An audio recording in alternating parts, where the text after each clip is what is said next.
All right, there we go. It is a minute before another Dynamic Friday, and that means I need a minute to get all of the things working that are supposed to be working to make this type of conversation possible. I'm excited for today because today we're going to have our second to last opportunity to talk about goal setting, expectations, and what you're trying to do in the year ahead. Over the course of the last several days, we've had this conversation in great detail, right? We talked about the emotional side of it. We've talked about the logical side of it. We've talked about questions to ask yourself. We've talked about methods to use to plan it. Today, we're going to talk about, as I get everything set up properly over here, not only what happens if you fail, why are people afraid to fail, but what are some other practical tips that you can take to really take your business to that next level. So I appreciate your time and attention as I get all of the things working properly today, and we will be off to the races in just a minute. As we get everything set up for you guys today, take this opportunity to share it out to somebody else. Send out the StreamYard link, send out the link on Facebook, on YouTube. Heck, I figured out yesterday how to stream this thing on Instagram. I have about as much experience on Instagram as nobody, but I figured it out so that we can continue to broadcast this message to more people. So appreciate each and every one of you being on with us today as we get our second to last call of the year kicked off together. So here we are, down to our last two calls of the year. And unfortunately, as things go in this industry, the attention to the business continues to drop off just a little bit. But I'm going to ask and encourage you to just give it one more day. Give it one more presentation, one more opportunity, one more lead, one more call, one more push to reach it to the finish line. Because there's plenty of time to take off. We've been talking about how to take that time off strategically for how long? 3 months. Plenty of time. Heck, maybe they put Christmas and New Year's in the middle of the week this week so that we could have more time off to prepare, but that's just not yet. I want to encourage you today to put all your efforts in to ending the year exactly how you plan to do so. And today, our second to last conversation live, that is, we're going to have a little bit more specifics on how to help set yourself up for that and wrap this up successfully. You know, this time of year, let me get back on script. A lot of agents in the industry, a lot of licensed individuals, a lot of people are chasing greener grass instead of chasing ways to put more green in their bank account. And I've come to the realization after years of personally producing, after reproducing success in other people, some sad truths about this business. There's no easy way to buy time and print money. There's not. There just is no easy way to be massively successful. There's an easy way to be averagely successful, to put, 300 clients on the books, make $8,000 a month and put that thing on autopilot. That's relatively replicatable and easy to do. There are plenty of ways to chase greener grass and to find the apple at the end of the road, but there aren't easy ways to really dig in deep, put money in your bank account and continue to push forward. This time of year, there are many agents in the industry who are facing adversity at home or in their personal relationships because they've let people down. That's pretty sad to say, right? But it's the truth. There are people at home angry with them because they bet on themselves, they bet on them, but they didn't really take it to the full potential. And instead of putting their head down and fixing the problem and fighting to get better, they're just fighting about it. They're thinking the next upline will have the magic key to making millions of dollars in half the time or half the effort. Sorry, but that's not the case either. There are other agents in this industry right now, this time of year, more than normal, that are thinking to themselves, maybe this business isn't for them. Maybe this just wasn't the thing that they were cut out to succeed in. And maybe they saw a little bit of success. Like they got a couple deposits, a couple good weeks, a couple good months, but it's just not for them. And while they believe they could make it work, they just don't think they could do it anymore. And instead, this time of year, of those type of people knocking one more door, dialing one more lead, or giving one more presentation, they're filling out one more job application on Indeed.com. It's sad, really. Like Everything is there to make it happen, but they're just not going to let it happen. And instead of sitting in front of one more presentation and finding that belief deposit and that person that made a significant impact on, they're sitting in a job interview, thinking to themselves that they're willing to surrender their time, their worth as a human for an hourly wage and a set schedule, and surrendering themselves to the man. Now, if that's the path they choose to make, God bless them, that's their decision. But when they know that they can do it and they've done it before, I don't want them to take this time of year and to give up on it. This is the chance to look at reflectively everything that you've done and how you can do it better in the year ahead.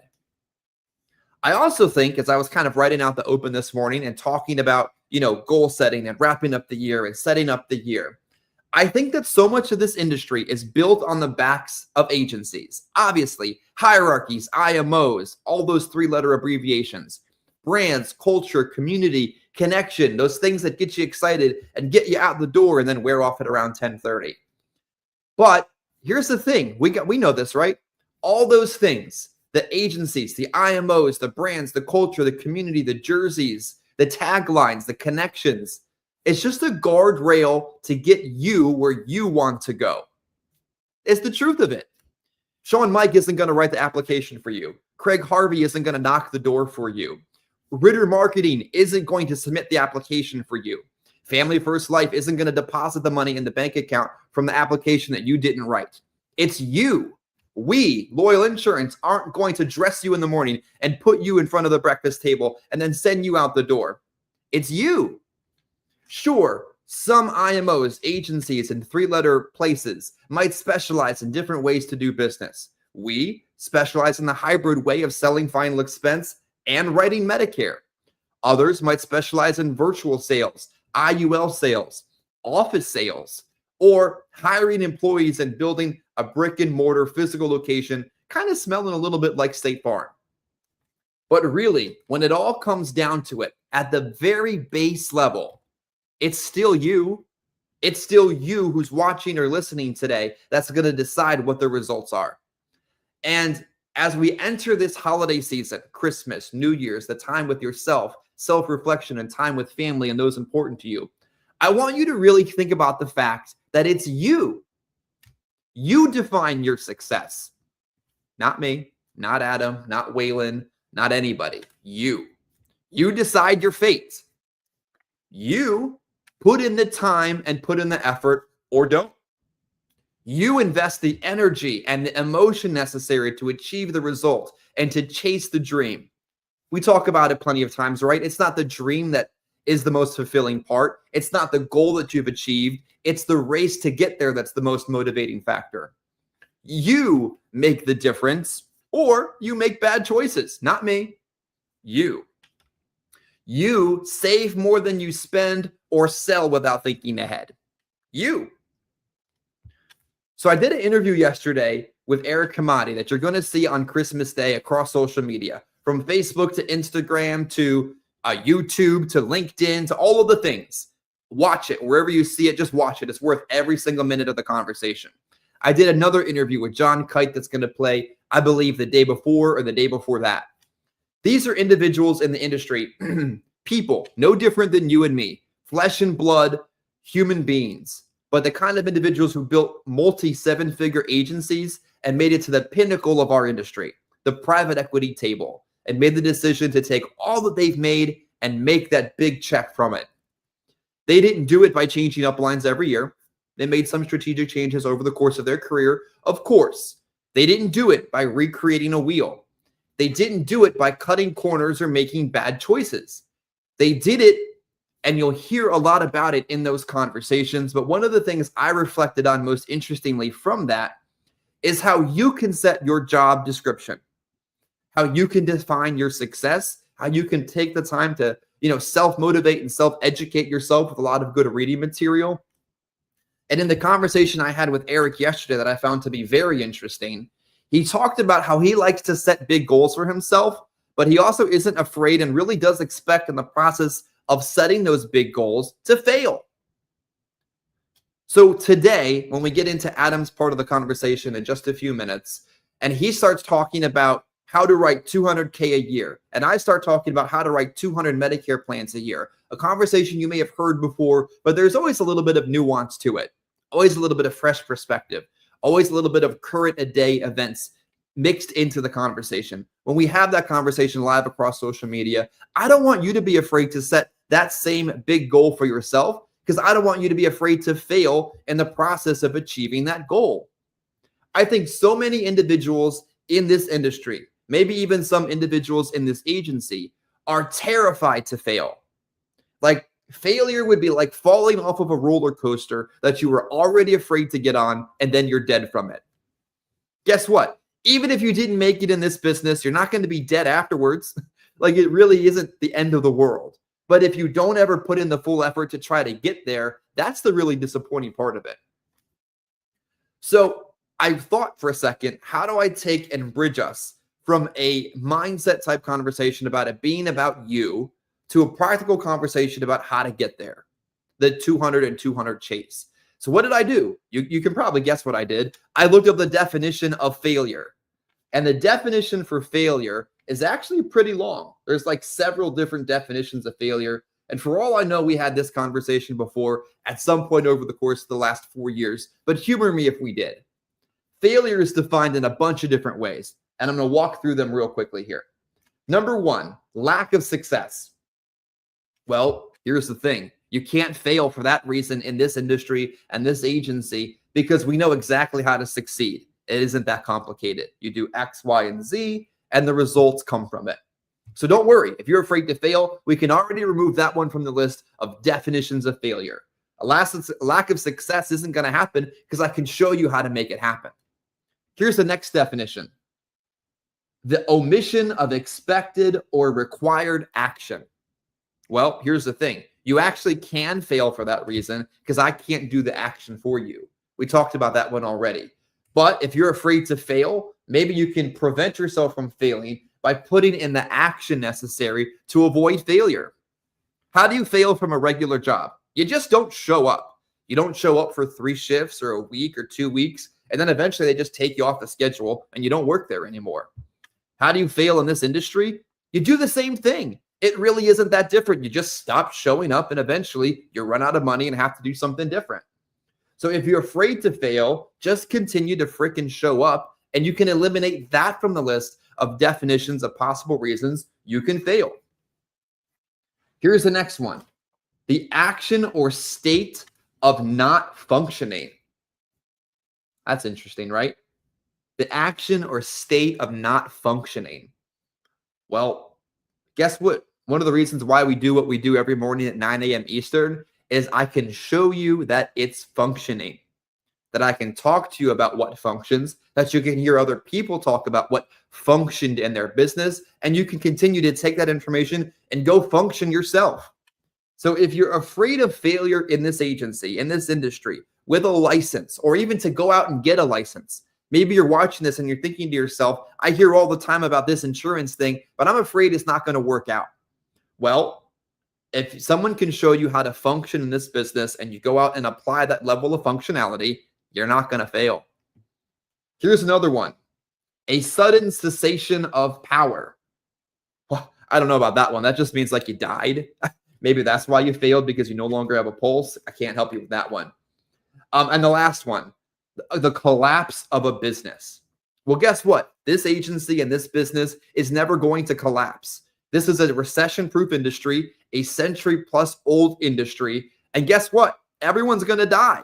And you sell something that they're going to need, unlike any other thing in this that can be sold. Eric had another interesting point yesterday. He was talking about the fact, and I think you guys should listen into this one because this is really inspiring in a very practical way, that what you sell is like the Super Bowl of sales. How is that the case? Well, you sell an intangible product. They can't use it, play it, show it off. You know, what? It's intangible. You sell something they're never going to use. You sell something that's hard for them to afford in many cases. You sell something that other people, it's so different from every other product out there, but it's the only product that everybody that purchases and keeps is guaranteed to use. So the collapse of the business is one of the definitions of failure. Shouldn't be a fear of failure that you suffer with, because it's not going to collapse. So instead of being afraid to fail, because I've just dispelled all the definitions of failure besides dying, can't help you from that one. Look at success instead. You've heard this story from me before, and it was the 100K moment I had when I was just about to really get started in this business. I sat at a kitchen table that I don't have anymore, at a house I don't live in anymore, and I wrote down on a piece of paper $100,000 a year. In a moment, we're going to talk about how to make 200K a year, because that's the new reality of this industry and the world that we live in. But I sat there and I thought to myself, what would my life look like, financially speaking? What would my budget look like? What would my kids' future look like? What would the opportunities look like if I actually went from making $25 an hour, working 60 hours a week, to 100 grand? What would it look like? And it was mind blowing. I mean, you guys have probably been there before. You've had a job or a dead end opportunity where you weren't making barely enough to get by, where going out to eat at Applebee's was like a maybe, where couponing was the only way you're going to get through grocery shopping. We've all been there before. And if you haven't, I hope you never do. But when I sat there and instead of being afraid to fail, I looked at the chance of success, it became so real, I had to go out there and get it. So that's what I want you to think as you begin to plan and prepare throughout the course of this week's conversation, throughout the course of your time over Christmas and New Year's. What does success really look like? And if success is that motivating to you, that'll give you the opportunity to go out and chase it. So don't be afraid to fail. Be far more excited about the opportunity to succeed. Adam, hopefully that gave somebody a little reason to get out the door today, close the year strong, plan for next year and succeed. I'm excited. I want to go out there and knock doors today. What do you think? You know it. Of course. Yeah, no, a lot of great points there, Chris. So, yeah, Merry Christmas, everybody, too. Looking forward to the, the episodes that you did. Like you mentioned, you interviewed Eric and a few others. I was on one of them last week with John. So looking forward to that. I mean, real quick, was that not one of the most inspirational dudes you ever got the chance to hear from in this business? Yeah, for sure. I mean, I think you know him better than I do, but I'm definitely looking forward to hearing and watching the the recording that you guys did. But yeah, I think you're right when we talk about fear. I think a lot of people maybe they focus too much on that. They fear failure. And I mean, honestly, fear, the business, it does kind of scare the crap out of you. I mean, especially myself. I mean, this is pretty much all I do, but I don't, failure is not an option. Yeah, I think that's Adam. I think it's a little hard to hear you on free conference call. Can you check your settings really quickly over there? I'm getting some text that our core group isn't quite able to hear you over there. I'm going to check the audio on my side too, just to make sure it isn't me. And we'll get this audio checked. Yeah, my internet was on and off there for a minute. Yep, I don't have my right mic on either. Okay. Yeah, talk about audio issues today. I didn't have Shure on, and I think we're on where we're supposed to be now. Dom, if you can send me a text, let me make sure that you can hear Adam okay. I appreciate you giving me a heads up on that and not allowing me to fulfill my biggest fear of nobody hearing us talk. All right. Sorry to Can they hear me now? Yep. Loud. Go ahead, Adam. Yeah, they can hear me now. If you can't quite hear Adam on Free Conference Call HD, you can always go ahead and switch over to StreamYard or catch us on social media. But I'm not gonna interrupt him any further. I'm gonna let him run with his conversation this morning. But remember, you can also catch him on Free Conference Call HD as well as social media, StreamYard, Instagram, YouTube, and such. So go ahead, Adam. I'm sorry. All right. Yeah, I think I'm here. I know I'm on StreamYard, but good. I got you on speaker on my phone too, so we should be good. Okay. Yeah, I know we were talking, like I said, just kind of talking a little bit about like what you fear and, fear of failure. And I think, like I said, for me, I just kind of look at failure as not even an option.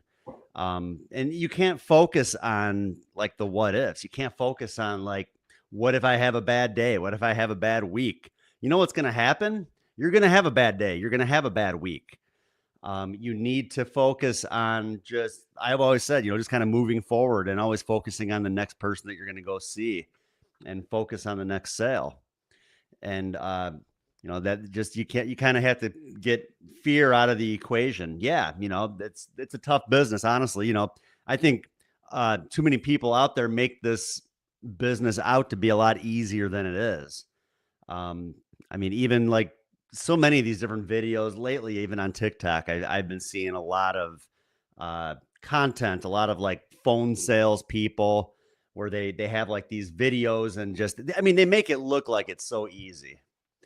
And it can be misleading, honestly. You know, you know what they do is they just pull the clip of the one sale that they made. They don't show you the rest of the day. You know, they don't show you all the struggles. They don't show you how many phone calls that they had to make in order to get that one person on the phone, or they didn't talk to you about how many people they had good conversations with, and the second they gave them a quote, they hung up on them. You know, they don't talk about those sort of things. They only show the good stuff. But you know, that's one thing I like about us, Chris. I mean, we're pretty straightforward with people. We're pretty real. And we tell it like it is. I mean, yeah, you can do really well in this business, but it does take hard work. And a lot of the things we're going to be talking about today in the presentation I put together, talking about how there's really no reason any agent can't earn at least $200,000 next year. You know, used to focus on 100,000, but these days, you know, 100,000 isn't what it used to be, you know, with the cost of living and everything else. And yeah, we'll get into that as well. You know, I also find what's interesting is that so many people are afraid to fail, but they also exercise exactly all the ways that you can fail. Like, because this business is very proven. It's very simple. It's very duplicatable. We get in the way of it with our heads all the time. They're afraid to fail, but they specifically do things that cause them to fail. And we all know what they are, right? It's leads, it's activity, it's quality of business. A conversation I had with John Stagner yesterday that's going to play during the Christmas break. He spends a lot of his time building locally, mastering a zip code, building Google reviews, building a local presence, building a quality relationship. You know, you wouldn't, and I joked with him, I said, Adam, you wouldn't ask for somebody to review you on Google if you wrote crappy business. But agents that are afraid to fail are out there writing, in some cases, poor quality business because they're, I don't know, it's like this vicious cycle. And then maybe they're afraid to fail, but they don't really recognize that all the ways you fail are very obvious to you. It's not a surprise. Like, really, is anything about this business a surprise at this point? No, I mean, I think it's all on the agent, really. I mean, we all have different opportunities, but at the end of the day, I mean, it's all on us. I mean, we're the ones who have to get out there and write the business. And like what you said earlier, Chris, talking about like all these different IMOs and how so many agents, they like to bounce from one place to the next. And it's like, I don't think that's the issue. I think the issue is it doesn't really matter who you're working with. At the end of the day, you're the one who has to go out and write the business. But again, I mean, a lot of it is just, I think, ego issues, people not wanting to blame themselves for not succeeding. It's always got to be something on the outside when really they need to maybe look more at, you know, themselves. You know, what am I doing? Why am I failing? What am I doing that's not working? You know, even people, I mean, I remember working with people. Yeah, you know, I probably should have worked today. You know, I didn't, you know, I got up too late. I probably should have worked today. Well, yeah, well, that's why you're failing. Yeah. Because you didn't go out and work. You know the things that you need to do, but it's like sometimes people are holding themselves back because they're not willing to put that time in. This isn't a 9, and you know, another thing, you know, I think a lot of the different IMOs and even some of these videos I watch, like on TikTok as well, they, you know, they just talk about just the flexibility of just all of the freedom we have in this business. What freedom? And it's like, you kidding me? I work from 9 in the morning until 1 in the morning sometimes. Yeah. There's no flexibility. There is absolutely no flexibility. It's actually very rigid. I mean, we've had Shannon share thoughts before about how the more structured your business is, the more freedom you have. But if your freedom is out of whack to your structure, that's why you're failing. Like, I don't have any freedom. I know exactly what I'm going to do on exactly what day I'm going to do it. And I'm going to do work on these days and not on others. Freedom comes after you've achieved your results, succeeded at what you're trying to do, and you take a quick momentary pause to kind of refresh and regenerate. But looking at where your freedom is versus where your structure is maybe can be the root cause of figuring out why you're failing too. Adam, I had an agent say years and years ago that never worked under me, but with me, man, I have trouble getting out of the bed in the morning and getting out the door. I couldn't even make sense of it. I'm like, getting out of bed? Have you woken up at 4 a.m. to get to work at 6 to make $18 an hour? You haven't. Okay, maybe that's why you're having trouble here, because that's the reality that most people live. Like, I was at the gym and the grocery store, and there were people already hours into their shift making average wages that didn't have the chance to say to themselves, well, I'm going to have trouble getting out the door and going to Martin's today for my shift. They just went out and were an adult about their lives. Like, I think some of the stuff, people need to be far more serious with themselves too. Struggle to get out of bed in the morning. How old are you? Well, I think they need to be focusing more on reasons why they need to be going out and working rather than reasons why they aren't working. Mm-hmm. For instance, like today, we just had like our first fairly good sized snowstorm of the year. I'm sure this morning the roads are not great. And I could see a lot of agents being like, you know what, I'm just going to have an office day today. I'm going to maybe just call and try to catch up with some follow-ups and things like that. And again, it's a mindset thing, because maybe it would take a little bit longer to get from one stop to the next if you're out door knocking leads, but it's a mindset thing because everybody's going to be home today. Your clients are not going out today. Exactly. They're going to be home. It's a great day. When the roads are horrible, you're going to be one of the only people out there driving. I mean, who cares if it's going to take you 2 hours to get home, if you're able to sit down with a whole lot of people, because everyone's going to be home today. If anything, you're going to go to the door and they're going to be like, God, what the heck's this guy doing out here? I better let him in. It's freezing out. Switch over to StreamYard so you can catch the rest of this morning's conversation as we go exclusively off of Free Conference Call HD and live on social media. If you are ending today's conversation with us, have a successful day and don't be afraid to call for help. But Adam, one of the most biggest moments of my career and the first year of my career was a snow day. It snowed probably the most it snowed since in Philadelphia. I put on my boots. I drove my average middle-class car that was not four-wheel drive. It was not a Jeep. It was not an SUV. It was a Dodge Avenger. I drove it to South Philly. That thing got stuck on the side street, and I went out and I door knocked. And as you're saying, everybody was home. Yeah. And I probably wrote $3,000 of premium that day on the fact that everybody was home. And if they had a sense of humanity, they were going to let me in their home.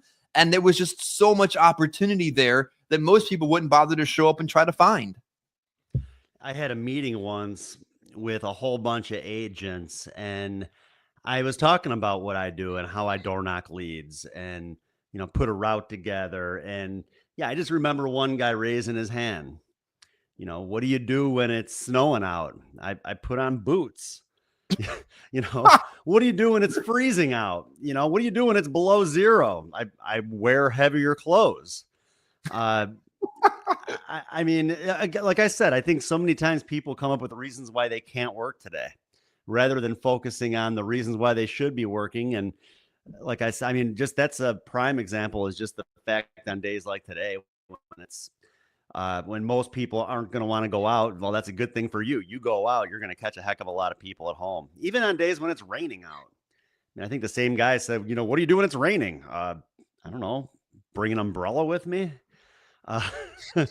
But I mean, I think the same guy actually, he called me one day because he couldn't work because his windshield wipers were broken. So, and I don't think he's no longer in the business. Yeah, I think the windshield wipers are the only thing I can fix on my car. I don't know what your windshield wipers are broken. What are you talking about? I think the other one is my favorite one I would watch in Medicare groups is I have to make sure that I get a oil change and a haircut before AEP. Like, do these things take your entire day? Like, if you're afraid to fail, I think people need to listen to what they're saying to themselves and think to themselves, is this something my client would say? Because if this is something a final expense client would say, maybe I shouldn't act and think and behave like a final expense client in the first place. Because my final expense clients would definitely think, as much as we love and respect them, that a haircut is going to take all day, that after an oil change, you can't do anything else. And if you have a doctor's appointment at 10 a.m., God forbid anything else possibly take place. So if you're afraid to fail, maybe it's because you're thinking more like your client than an entrepreneur. Or are people afraid of succeeding? Maybe that's another thing. Maybe people are worried about, what if I actually do that? What if I actually do go out and do what they tell me, and actually go out on a day like today and actually see people at home and actually make sales? Man, then that's going to work. And then I'm actually going to have to do that more often. I'm actually going to have to get out and do it more often. I don't know. You'll wonder, maybe some people, it's the opposite. Maybe they're afraid of succeeding. Maybe they're so used to failing that they just don't want, they're afraid of the other side. I can agree with that. I know that having the curse of having a big week in this business, like the first time or the second time or one of the times you write 10K in a week, 7,500, 20,000. You know what I say to myself? Well, shit, now why don't I do this more often? Oh man, if I did this once, I should probably be doing it again. If I did it last week, why am I doing it this week? There is such a thing as a fear of success, because when you raise your own bar, then you're not meeting your own expectations the next time you don't do it again. So maybe it isn't fear of failure. It's actually the fear of success that's holding some people back. Well, I think that's why I set the goals as high as I usually do, Chris. We have the morning call every day, Monday through Friday. For those of you who are viewing, I'd recommend hop on our calls, especially the beginning of the new year. We'll be back at it pretty much every day. But on those calls, I always throw my goal out there for the week, and majority of the time it's a little bit higher than everybody else. Nothing against what other people's goals are, but I always set my goals high because I've had those high weeks. I know my potential. I know what I can do. So why would I want to set myself short when I know I can go out there and have that sort of week? And that's why, minimally, I bet the lowest goal I probably set this year, Chris, was probably maybe 5,000 for a week. Usually I'm, higher than that. I think my goal this week was 6,000. And again, we're talking about over 3 days out in the field. So it's not like I'm out there 5, 6, 7 days. But yeah, I think that, that's part of it too. You got to be motivated, but don't set yourself short. If you know your potential, focus on that. Don't focus on doing less when you know that you can do more and just be more successful. I think also sometimes people have these micro failure moments and they have trouble putting the situation into proper perspective. Real life example. Last Friday, I was trying to learn how to run ads, trying to learn how to run Go High Level, trying to learn how to stop operating the industry like it's 2016 and more like 2025. And I had some guy in the industry take some quality time out of his day to go over Go High Level with me. We put some ads up, and I thought the next day that I had done something wrong, and I got an email that said, "You did something wrong with your ads. Click this button to fix it."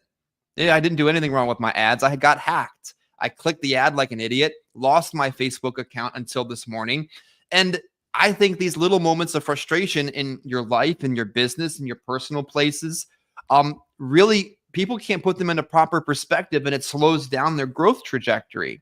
Like, oh my gosh, my first appointment of the day wasn't home. Now the rest of the day is going to go to shit. No, just get over it and go to the next door. Put it into proper perspective. Man, my week last week wasn't the best. I went out last Friday and nobody bought from me. They don't put things into a proper, healthy perspective, and then those things tend to snowball.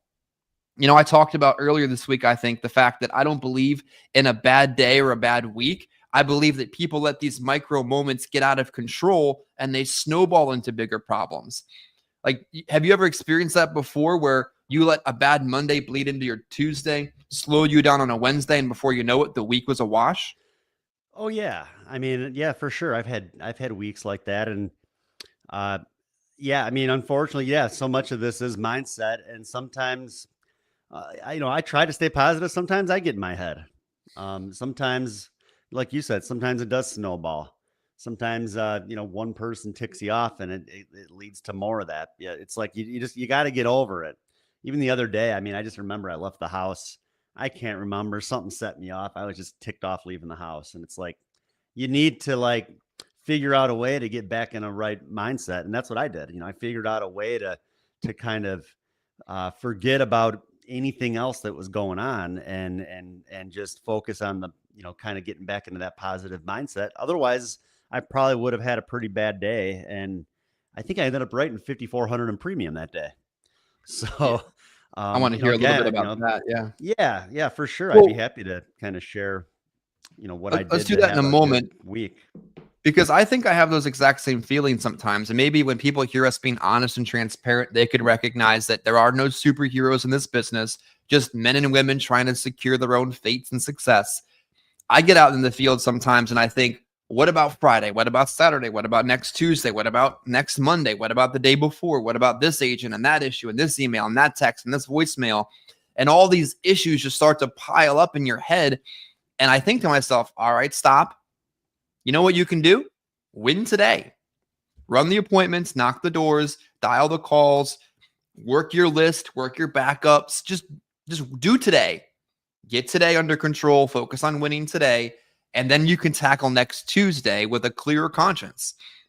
I think sometimes people just need to slow down and put some blinders on and go out and write business, because it's a shame to think that sometimes the biggest failures in this business are people that don't put the blinders on and go out and sell. So that's all I have to say about that. I just think that don't let yesterday and tomorrow and next week get in the way. Just focus on right now, and then you can win right now. And then the next time you can win the next thing and the next thing after that.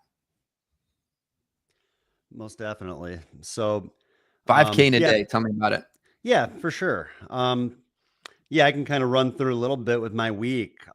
Wednesday was my big day. Tuesday, not a whole lot of, really not a whole bunch of anything. Just had some no-shows. Just didn't really get anywhere with anybody. I did like finalize one that I counted towards my production from the week prior. I needed to go back to like get this voice signature or something, but I was at least able to get that done. So it wasn't a total wash. But then, Wednesday, 9 a.m., I had an appointment with a referral. I talked to the lady the day prior. Oh, yeah, come on by 9 o'clock. I'll be there. She wasn't there. From there, I just put a route together and didn't really have a whole lot of success. I had a few appointments set. I think I had a 1 o'clock appointment that had to reschedule. She was sick when I showed up. The 2 o'clock appointment, didn't really get anywhere with. They had trust issues with insurance agents in the past. They liked me, but I still might get somewhere with them in the future. Nothing yet. But while I was door knocking leads, prior to like my 1 o'clock appointment, knocked on the door. It was like it was in a trailer park. Knocked on the little trailer door, and the guy comes to the door and he said, "Oh yeah, my wife filled that out. She's still sleeping right now. Can you come back?" He said, "Oh, that's about that free Walmart card, right?" And I said, "Oh yeah, yep, that's what it's about." He said, "All right, well, come on back about 3 o'clock and she'll be here." So I went back at 3, and it was just the home. I mean, honestly, I kind of felt really, really sorry for the people. The lady even told me that they used to be homeless, and now they lived in like this trailer that, I mean, there was really not a whole lot to it.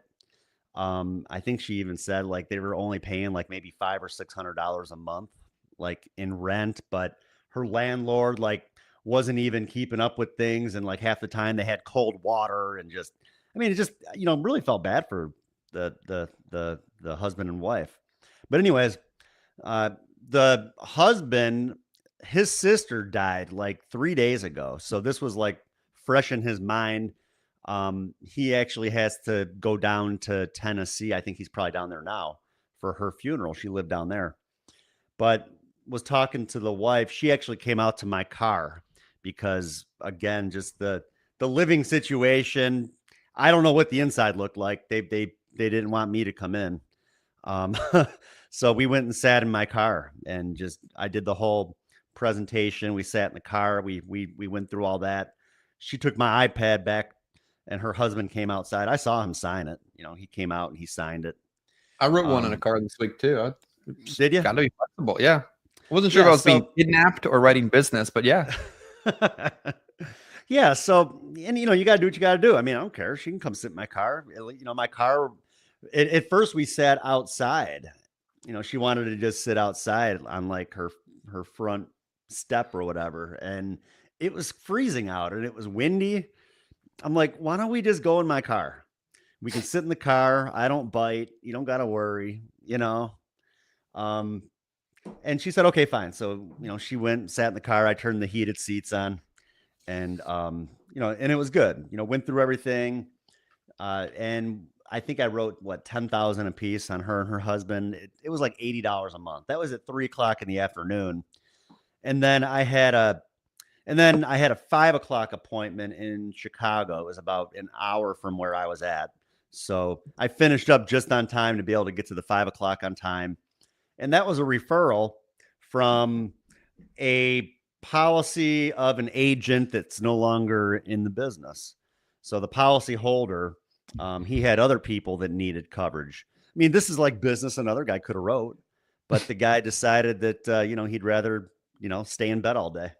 So, I wonder. Yeah. Do you think those people that failed ever sit back 5, 10, 15 years from now and have grown up to the point where they're like, man, I missed that mark. I really missed that opportunity. Because I've had those feelings before. Like I was a paramedic at 22, fire department, opportunity for a pension and progress. And I was young and dumb and didn't know how to keep my mouth shut in many cases. And I think back, if I had just shut up and played by the rules, I could have been this type of a person in this type of a position. And that's not what it ended up being. And that's okay. But do you think the people that fail out of this business ever have those self-reflective moments later and say, I really did miss the mark to make 200 grand a year? I don't know. I think it probably just depends on the person. Some people may, other people would probably just, again, have that whole ego issue where they're just going to say, yeah, it just wasn't for me. It wasn't me. It was everything else. It was all the outside stuff. But yeah, I mean, heck, I wish I would have done more when I was younger in the business. When I was 21 years old, I was out doing a whole lot more than work. And so, yeah, I'd probably be further ahead now had I been more responsible when I was in my early 20s. But I never gave up. I never gave up. I still went out there and worked. Heck, there'd be days I'd be out until 2 a.m. and I'd get up and, go to work the next day. I never took days off or anything, but again, probably wasn't in the, in the best shape to go out and work. But anyways, just proves like if you show up, you can write business. Yeah. I still wrote business, but I feel like I probably would have been more successful had I been a little bit more responsible when I was younger, but heck, I was young. I think a lot of people when they're young, they're more interested in going out and meeting people and having a good time. So, but anyways, yeah, so that was a referral appointment. The lady, she has cancer. She's had cancer for like 4 or 5 years. And I was able to write her a policy. And it wasn't even a guaranteed issue. It was a modified death benefit. So wrote her a policy, and I thought I was just going there to write her, and then ended up writing a couple of her sons, and I have a couple more to write. So I think, I ended up with 3 apps out of that house. And then that was, I don't know, a total of probably like 1,200, I think, between the 3 apps, maybe. Because her sons, they were younger. They were only like maybe $20 a piece a month or something like that. But then I had another referral appointment at 6:00 earlier in the day when I was out door knocking leads. I got a call from one of my clients. Yeah, hey Adam, my son-in-law, I need you to call him. We just happened to be talking the other day, and he told me he'd been looking for life insurance, and I told him not to do anything before talking to you. I told him, you're my guy. You're good. you're straightforward and upfront, and I know you look out for me. So I told him not to really mess with anybody, but, talking to you about this.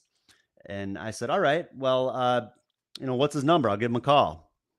And then so I called the guy and I told him, I said, hey, I asked him where he lived. And I said, well, I'm actually going to kind of be out that way later tonight. I could swing by maybe like around 6:30. I think I ended up getting there at 7, but it worked out. He was actually just getting home too. He had gotten stuck in traffic, whatever. Ended up writing, and he was 46 years old. I wrote him a term policy and also a whole life policy. And the way I've been explaining this to people, the way I explain term and whole life, I mean, he's 46. I kind of figured out his whole situation. He's 46 years old.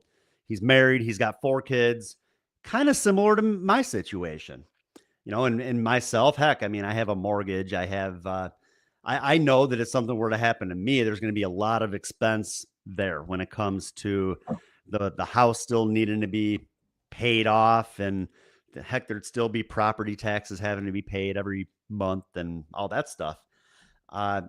Kids having to go through college, those sort of things. It would be a pretty tough situation on my wife if something were to happen to me. And I kind of explained that to this guy.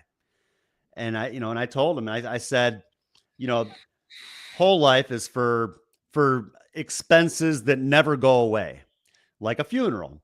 A funeral is an expense that's never going to go away. So you want something that is always going to be there. I said, term expires, but also some of your expenses will go away.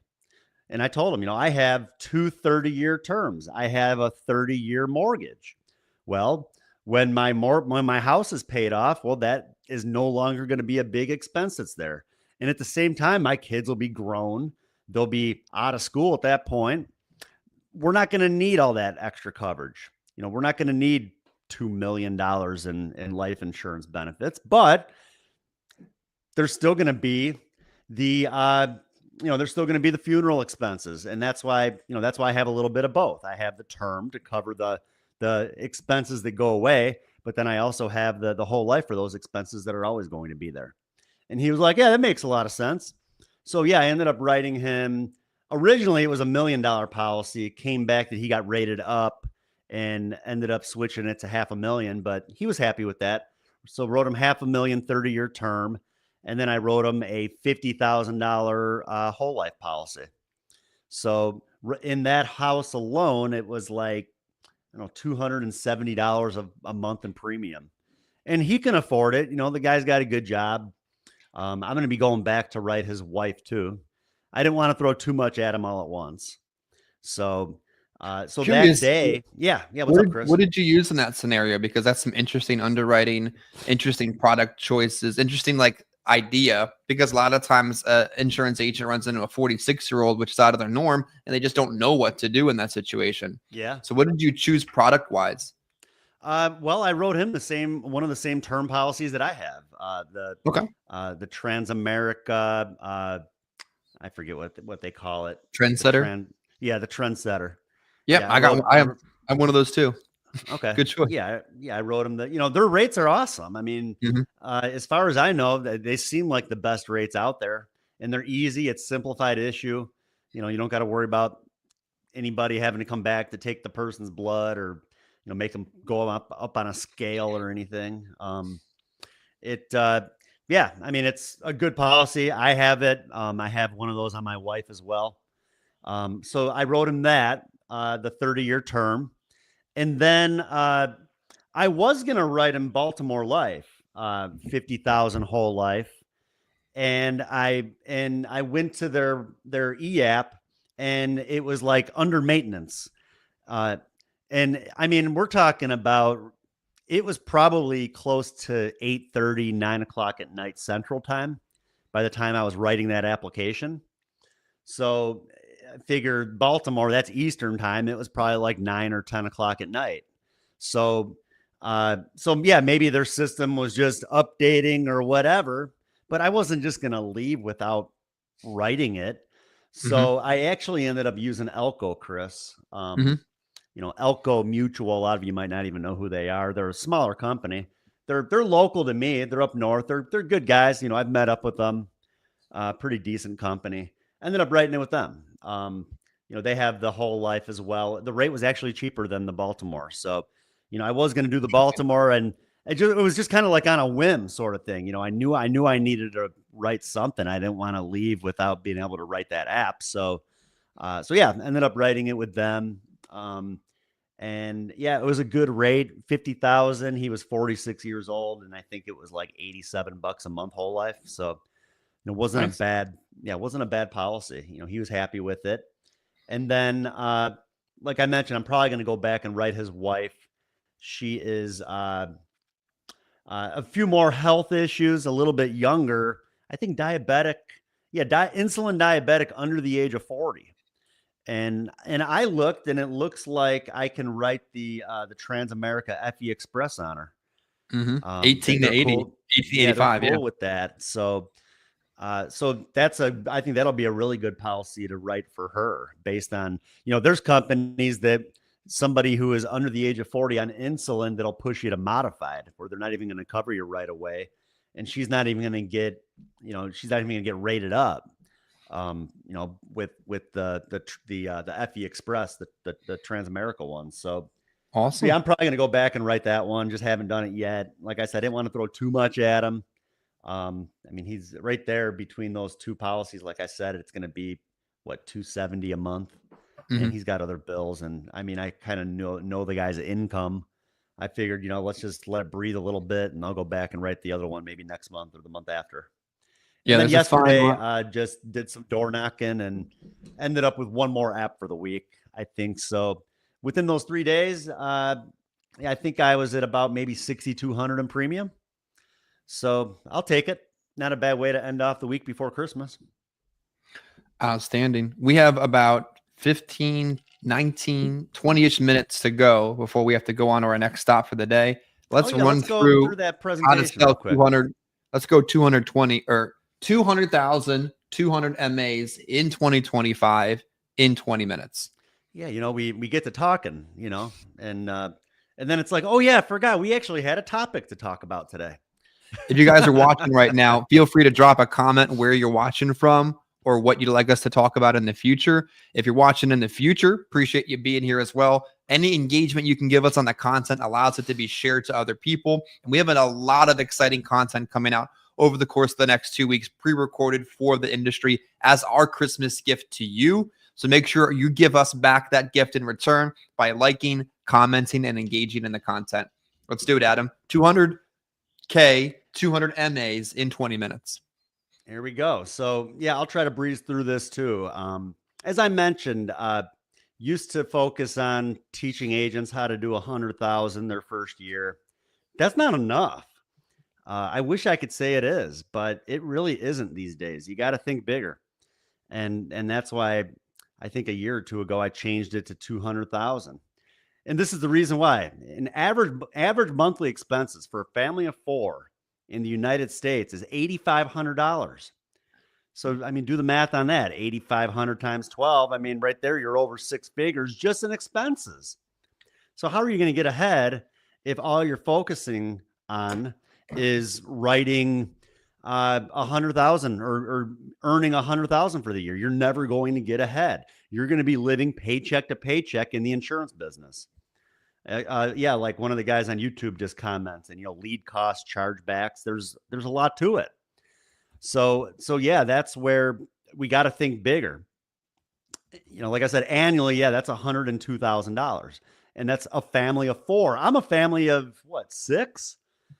I'm a family of 6. Yeah, and 3 dogs, 2 parakeets, a turtle, and like 5 fish.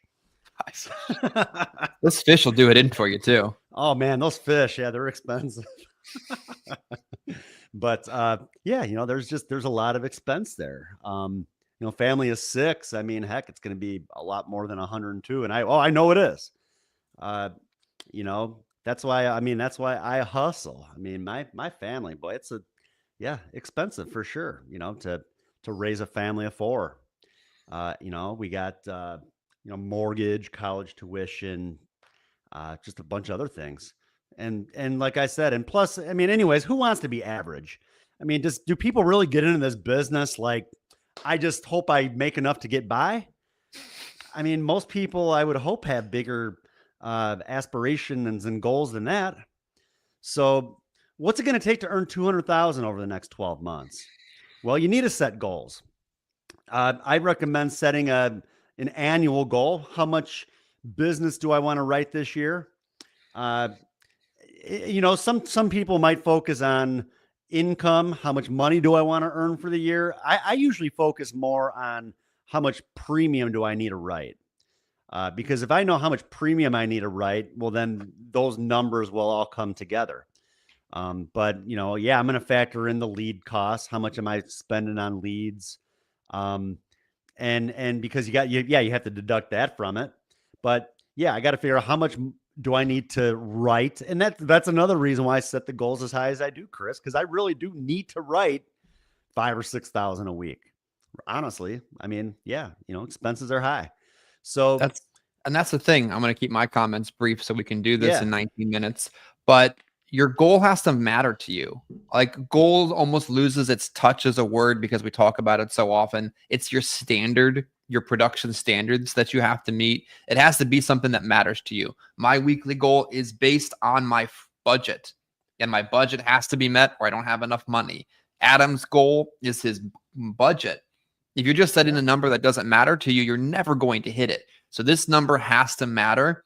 And if you're not writing close to this number, you're one problem away from being put out of the business. So keep that in mind as well. Yeah, and that's where you need to, kind of break the big numbers down into smaller numbers. How much, if I need to do 300,000 in premium for the year, well, then how much is that every month? How much is that every week? How much do I need to do every day? If I only want to work 3 days out in the field, well, how much do I need to write within those 3 days? Or if you're working 5 or 6 days a week, factor that in. But, and I like to break it down even into smaller numbers. Like, for instance, let's say that you kind of run your numbers and you're like, all right, well, looks like I need to write about 3,000 a week in premium. Break that down into smaller numbers. Like, how much do I need to do every day? 3,000 in premium really isn't much. It's $50 of monthly premium a day, Monday through Friday. That's it. I mean, so that, to me, does that sound difficult? Not really. And that's where, you could focus on writing 6,000 a week. If you're working 5 days a week, that's $100 of monthly premium a day, Monday through Friday.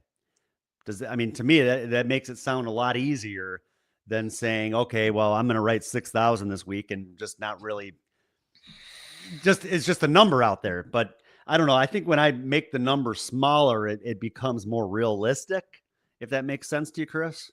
Yeah. I mean, you don't eat an elephant all in one bite, or you eat an elephant one bite at a time. I forget how that phrase goes, but the interesting plot twist I have on that, because you can definitely break your weekly goal into daily goals, is I definitely started doing that once I understood that concept. But then once I started beating my daily goal and then I lost my motivation for the rest of the day, I kind of changed it up a little bit, and I would write my weekly goal from the very beginning and continue to chip away at that throughout the course of the week. It was just a quick adjustment that I had to make, because when I was trying to write $100 a day, and as soon as I wrote $100 by noon, I kind of like turned my head off the rest of the day. Mm-hmm. So I had to kind of shift that mentality a little bit. But you absolutely need to break down your bigger goals into more bite-sized portions, or you'll never get there.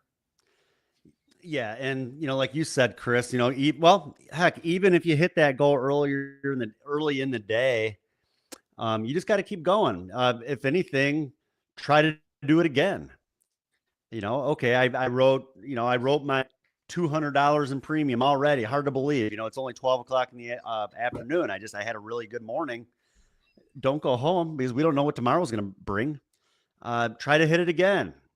And, that's that much less you would have to do the following day, rather than slowing down. You just got to keep going. Yeah. We don't know what tomorrow's going to bring. We don't know what next week's going to bring.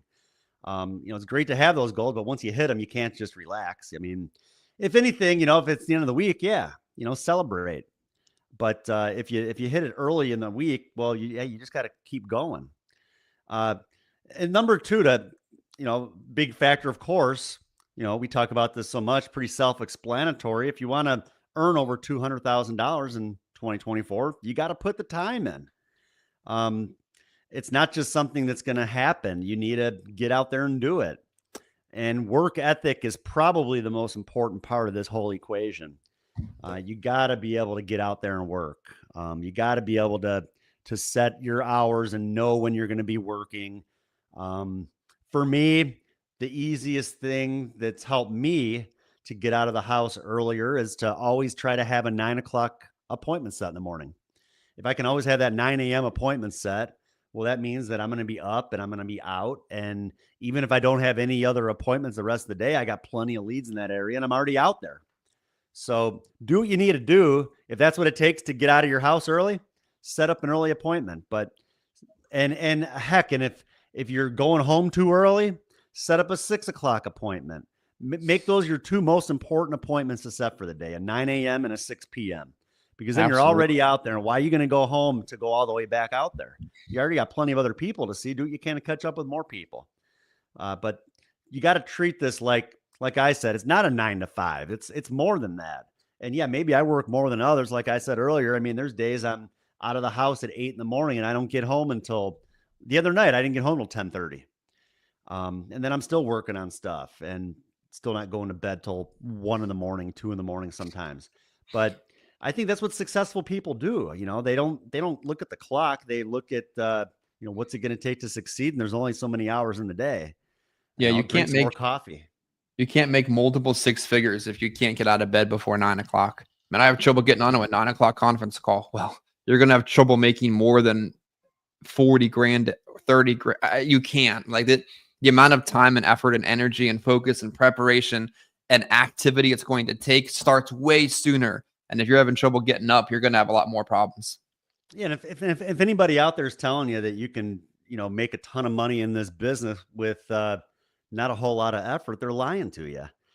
Like I said, some of these videos that you see and they promise you the world, and even some recruits I talked to, and everything sounds good, Adam. But I talked to this other guy who told me that within a month I'd be making $20,000 a week. He's full of it. Mm-hmm.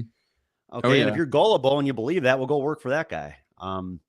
We're real, we tell you like it is. And yeah, you can be very successful, but yeah, you got to put the time in, you got to put the hours in for sure.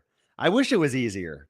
But nothing, I don't know, most easy stuff, you're not going to get as much out of. And, in the phrase I always use, you got to be willing to bet on yourself. This is a business. You got to be willing to invest into your business, any business. If I bought some property, Chris, and I wanted to open up a convenience store, and I had the whole store set up, but I didn't buy any product to put on the shelves, I'm not going to profit. I'm not going to make any money. So this business, our product that we have to purchase is our leads. You got to have leads. You got to have inventory of leads. And with that, that's how we're going to make our money. And you got to be same thing. If I put product up on those shelves, Chris, and people came in and bought stuff, and I didn't buy more product to put up on the shelves, I would go out of business. And that's where with this, every single week, you need to be focusing on more and more leads, having more and more inventory coming in, just like any business. And so that's why, like I always say, you got to bet on yourself. You got to be willing to invest that money and just know that in the end, the return is going to be much bigger than the investment, as long as you're doing the other two things, as long as you're putting the time in and you're setting those goals to do what you can to hit them. Yeah, it's a shame because people, if they would put a little perspective into whatever they're dealing with and change the words around, they would realize how silly it sounds. Like, I'm going to run a business and start my own insurance business, and I'm going to do it part-time. Bro, how? Like, how does that actually make any sense when you think about it? Change the words around. I'm going to open a CrossFit business, and I'm going to work that business part-time. No, you're not. I'm going to lose weight and get healthier, but I'm only going to lose weight and get healthier on Thursday mornings and then Saturday after 5 p.m. No, like, it's just not, it doesn't work that way. I'm sorry. It sucks to think it, but it just really doesn't work that way. One more. I'm going to be a good parent, but I will be a good parent on Saturdays after 5 and then Tuesdays from 3 to 6. No, you got to show up every single day that you're with your kids to be there for them to be a good parent. You can't do this business with a part-time mentality and expect full-time results. Or you have a recruit that you're on a conversation with and they tell you, well, you know what? I still have my 9 to 5 job. But you know what? I have time. I could work from 6 to 8 o'clock at night. And then I'm also available on Saturday. And it's like, no, I mean, you're going to set yourself up to fail. It's not going to work. You're not going to have enough time. And no, and that's, some tape, again, we say, what, half-ass effort gets you a half-ass reward. Yeah. I mean, you got to be willing to put the time in, and it's hard to bring on someone that wants to do this part-time. It's just, I know what it takes to be successful. And if I only did this halfway, I mean, I'd be making what I'd be making working at Target or something if I was just, putting in half effort. Yeah, it's also the fact that if you are doing a 9 to 5 and it doesn't hurt enough that you want to do something different, you're not going to. Like it's a human characteristic where you have to reach rock bottom or a certain threshold or a certain pain to push into doing something different. Sure, you got your license. Yes, it sounds like a great opportunity, but if you're okay and satisfied doing what you're doing, you're definitely not going to do extra, and you're definitely not going to do the next. It's just, you got to get to a certain point. Like I said in our open this morning, you're afraid to fail, but you failed your way into this business in the first place. Like, what are you talking about? Yeah, I was just going to say that too, Chris, that I think that people that can't drop the full-time salary and go all in with this, it's the fear of failure. They like the comfort of having a set salary, and that's fine. Great. But they're not making the kind of money they'd want to be making, or they wouldn't be talking to us too. So, but if they're not willing to take that risk and go all in, I mean, they're just going to have to continue to settle for whatever they're currently doing and whatever current salary they're earning, because they won't be successful, doing this halfway. Number 4, be consistent following through with everything we teach you. I mean, pretty basic, but really pretty straightforward and honest. I mean, Chris and I, we know what we're doing. We've been doing this a long time. We show you what works. We tell you what doesn't. But I've said this so many times too, from like a work ethic standpoint, we can teach you as much as you want to learn, but at the end of the day, if you're not willing to get out there and do it, why even hop on the trainings? What good is it? You just want to be a professional student. You need to get out there and take action and use what we're teaching you. That's why we do this.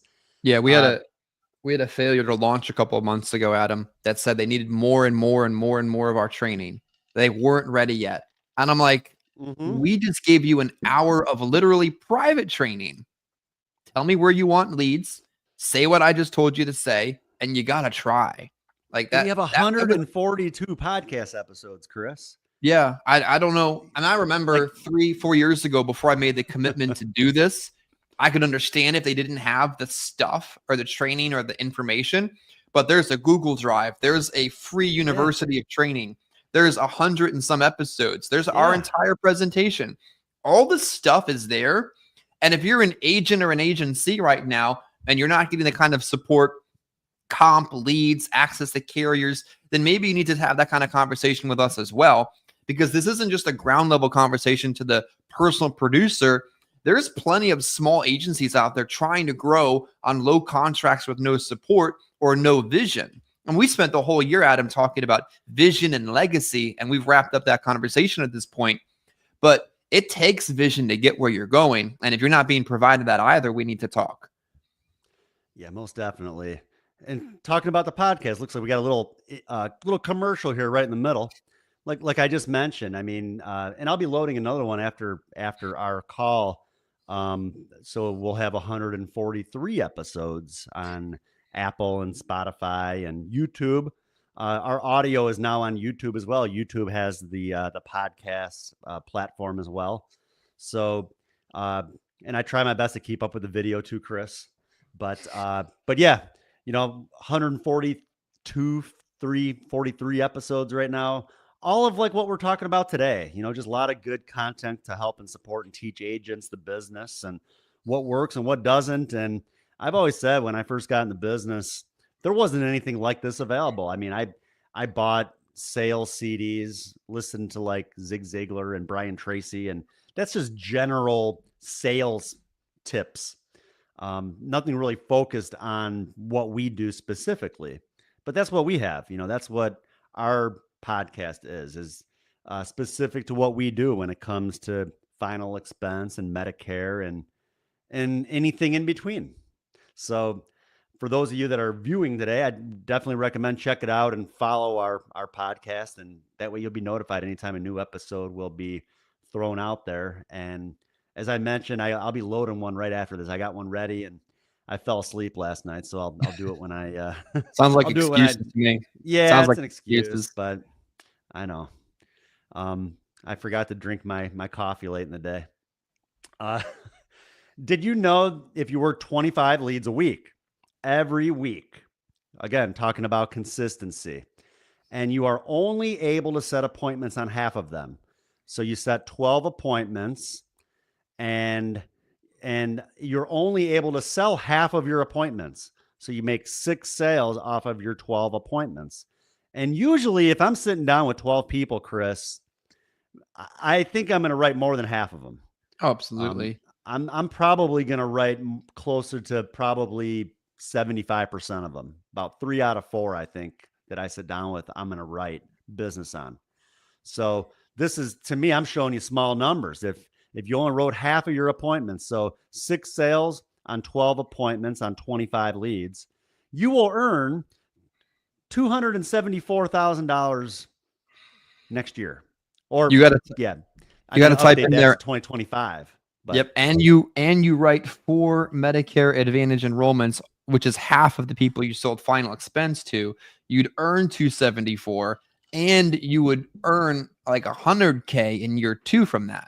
It's mind blowing, just how simple and duplicatable that is. And again, I mean, I didn't just pull that number out of anywhere.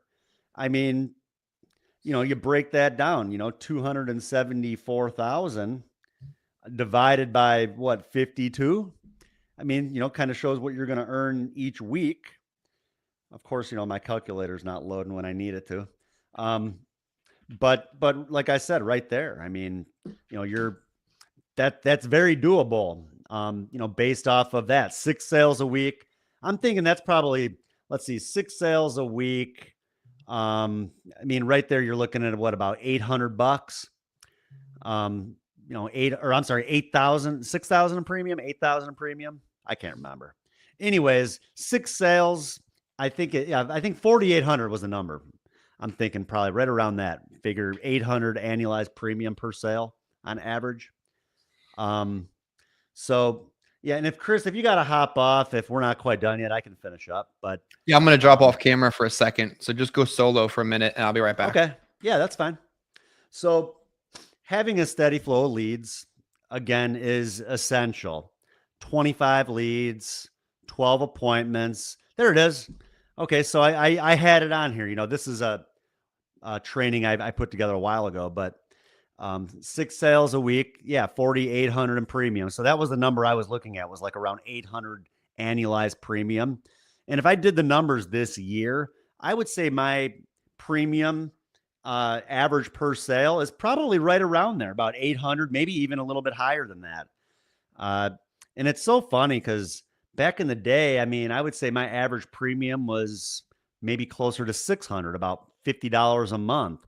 But I think these days people just understand everything costs more. They understand, especially with final expense, they need more coverage, that 10,000 isn't going to cut it when it comes to a burial.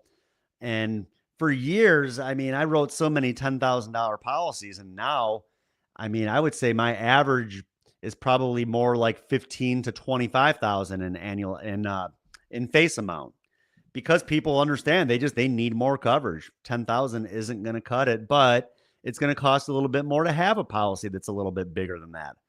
But they're willing to put forth that money because they don't want to put the burden on their family. So there it is, 52 weeks. You're looking at $249,600 at 110% commission level. That's just what I figured out. That's kind of like street level. You're looking at $274,560. Remember, I know some people may be on a free lead program. Their comp may be quite a bit less than that. But then remember, too, you're also not investing the money into the leads. So that's where, you might need to write a little bit more to earn that sort of income, but you're also not investing as much into the business. And that's something sometimes the agents, I think that they start on a free lead deal, and that's fine. And I think the goal should be to transition off of that into a program where you are just buying your leads yourself every week. Because in the end, you really are going to make more money when you're investing your own money. But again, when you first start, I know it's maybe a little bit more of a risk to go that route. So some people will go that route of the free leads. In my opinion, like I said, I think you just got to be willing to bet on yourself. You might even work those leads a little bit harder if you're investing your own money into them. And again, having a steady flow of leads is essential. We break it down into 30 leads a week, 16 appointments, 8 sales, $6,400 in premium. I mean, that's about what I wrote this week. Very doable. Again, just having the enough people to see on a regular basis. Over a year, on the same comp, you're looking at $366,000. Yeah, we're not deducting the lead expense off of that. So you do have to, incorporate that into the equation. Figure 30 leads, even at $40 a lead, you're looking at $1,200 a week times 52. I mean, I don't know the math that well on that, but I mean, probably like around 60,000. So right there, but who cares? Who cares if you got to invest $60,000 a year into your business to earn $366,000? Subtract the 60 grand, you're still over 300,000 for the year. So, it takes money to make money. Referrals. Like I mentioned, this week, I wrote a lot of business on referrals.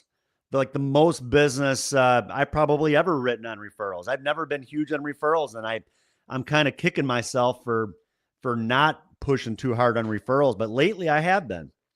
I've been kind of doing some things with gift cards to kind of incentivize people. Basically what I've been doing, and let's see, I'll explain this real quick.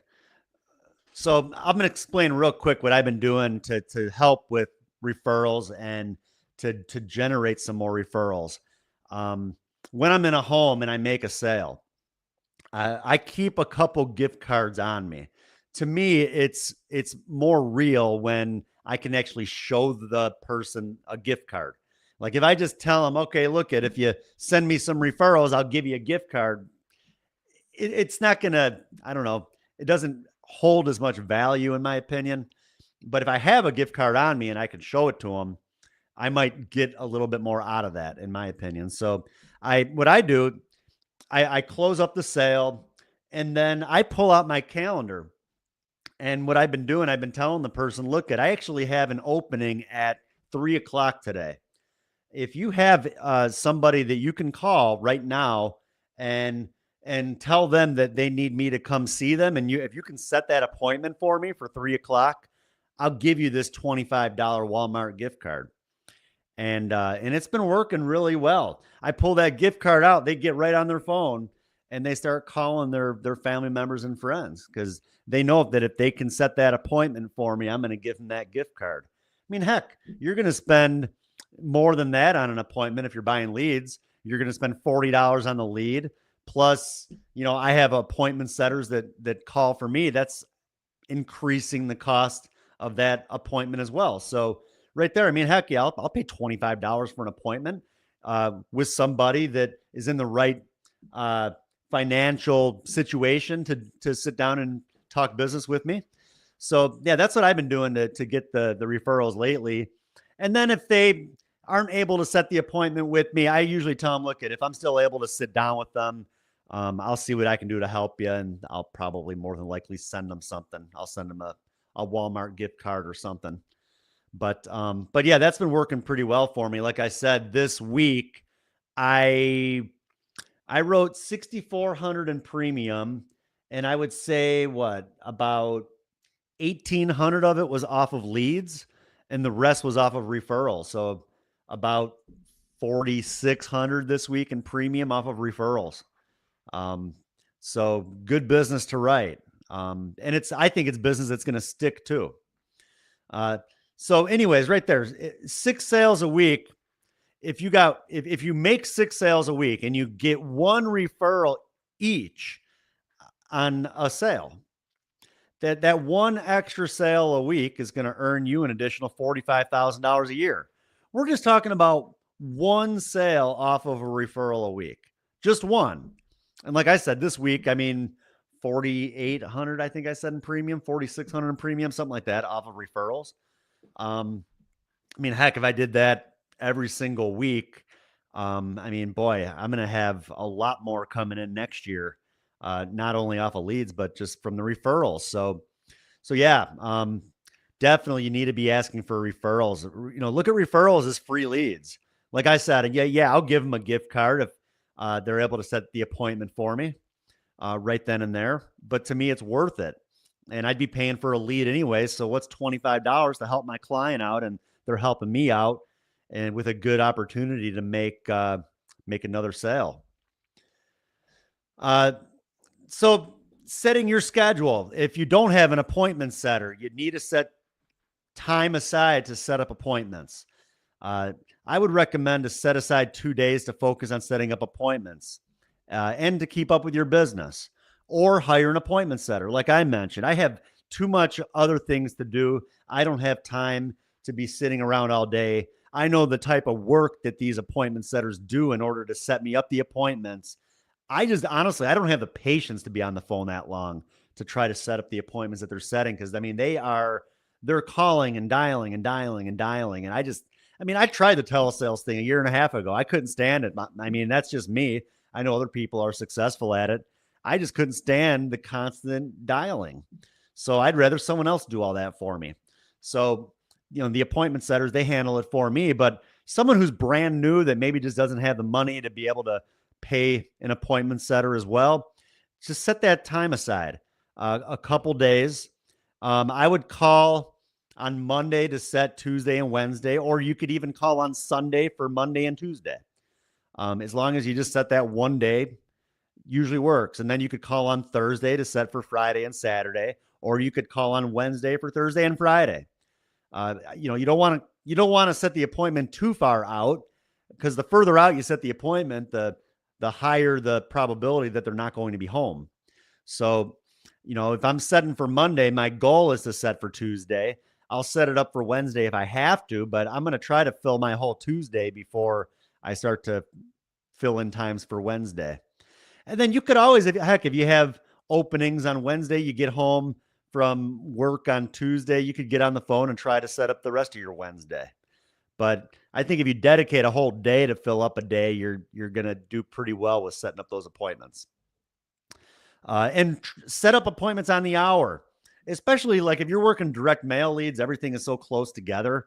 There's no reason that you can't set them up on the hour. 9 o'clock, 10 o'clock, 11 o'clock, all the way through to 6 o'clock at night. And that's what I do. I have them set them up on the hour. And, they're most of the time, you're not going to have a full day.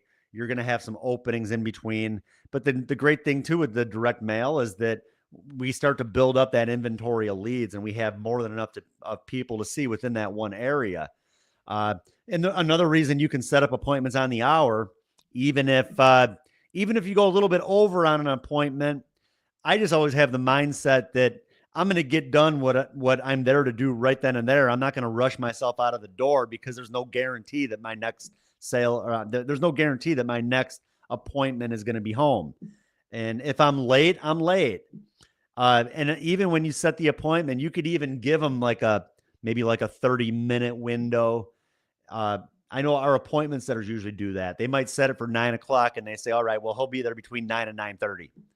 So, give a little bit of time there. That way, if you do go a little bit over, if you're late to the next appointment, they know that, they told them within about 30 minutes of the appointment or whatever. And yeah, work appointments and door knock anybody that you can't get a hold of over the phone, or even people that reject you over the phone. I've done it many times. 2 days after they reject me over the phone, I'm door knocking that lead. They have no idea it's the same person that they talked to on the phone that they hung up on. Sometimes they're the nicest people in the world. I think people a lot of times are just pre-programmed to say no on the phone. It's like they think you're a telemarketer. They don't want to give you the time of day. And they're quick to hang up on you. But that same lead I'll take and I'll door knock and I'll have much better results. So if you're calling your leads to set up appointments, and if you're not getting anywhere with them, don't just throw the lead away. Door knock that lead 2 or 3 days later, and you should experience some pretty good results. I've always kind of given myself that the mindset, or I've always had the mindset of if I call the lead and they tell me no and they reject me and they hang up on me, that's fine. They're still going to have to tell me no to my face too, because I'm going to take that lead and 2 to 3 days later, I'm going to door knock it. And like I said, I've done it many times and I've had positive results. I've had people that, like I said, they don't even realize you're the same person that they hung up on. You don't bring it up. You're not going to bring it up at the door. Oh yeah, I'm in that guy that called you the other day. No. Yeah, you act like it's a new lead, like you never talked to the person in your life. You show them the lead card. They see it's in their handwriting, and there's a real good chance that you'll get in the door. So just a little quick tip there. So that's really about it. Like I said, there's no like magic potion in order to write 200,000 or earn over $200,000 a year in income in this business. Maybe some of you came on today and you thought that, oh, we would just have like this master plan of why you should be able to earn at least that much. But at the end of the day, again, it's about buying leads and ordering leads and getting out there and doing it. And again, being consistent with it. As I mentioned, the example earlier of if you were to open up a store and if you weren't purchasing product to put on the shelf to sell, well, you're going to be out of business pretty soon. Same thing in this business. What you need to purchase are leads, and you got to be able to keep up with that inventory. You got to every single week purchase more and more leads. It's not a bad thing having a good inventory of leads. Right now, I have over 1,300 leads that I can still catch up on from this year. And I write business all the time on leads that are from earlier in the year that have just yet to be dispositioned one way or another. But again, by being consistent, you're going to have those appointments set every single week off of the new leads. You're going to build up that inventory and have plenty of people to see on a regular basis to fill in the gaps when you don't have appointments set. So thanks again, everybody. I hope y'all have a great Christmas, great holiday. We will have a pre-recorded training on next Friday. I know Chris is going to be on vacation, and be on the lookout too. As Chris mentioned, we have some pretty good interviews that we've lined up, that we've already recorded, that will be thrown out there on Facebook and on YouTube. I think beginning Tuesday, even we have one on Christmas Eve that's going to be out there, Christmas Day. Some pretty good stuff going on. So check it out. Looking forward to the Christmas holiday. Looking forward to the new year. And if you need anything, feel free to reach out. Thanks again.